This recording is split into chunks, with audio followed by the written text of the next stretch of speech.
पहली बार समीर ने ऐसा काम किया जिसे देखकर सिर्फ रिमझिम ही नहीं बल्कि पूरा घर हैरान रह गया।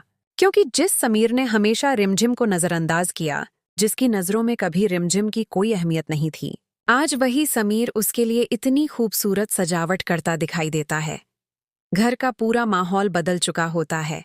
हर तरफ फूलों की सजावट और रोशनी दिखाई दे रही होती है और घर वाले भी समझ नहीं पा रहे होते कि आखिर यह सब किसने किया।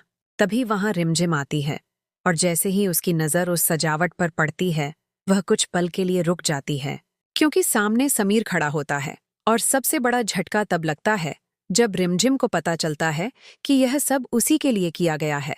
रिमझिम धीरे धीरे समीर के पास जाती है और उससे पूछती है कि आखिर जिस लड़की के लिए आपने कभी कुछ नहीं किया, जिसकी खुशियों से आपको कभी फर्क नहीं पड़ा, आज उसी लड़की के लिए इतना सब क्यों किया। यह सुनकर समीर कुछ देर के लिए चुप हो जाता है। उसके चेहरे पर दर्द साफ दिखाई देने लगता है और फिर वह कहता है कि कुछ जख्म ऐसे होते हैं जो इंसान को बदल देते हैं और बचपन की कुछ कहानियां कभी खत्म नहीं होती। समीर की यह बात सुनकर रिमझिम पूरी तरह हैरान रह जाती है, क्योंकि पहली बार उसे समीर के शब्दों में गुस्सा नहीं बल्कि दर्द दिखाई देता है। अब रिमझिम को लगने लगता है कि शायद समीर बदल रहा है, शायद उसे अपनी गलतियों का एहसास हो गया है और शायद वह रिमझिम के करीब आना चाहता है। लेकिन कहानी में बड़ा ट्विस्ट तब आने वाला है जब समीर के अतीत से जुड़ा एक बड़ा राज सामने आने की तरफ बढ़ेगा। अब सवाल यही है कि क्या सच में समीर बदल गया है?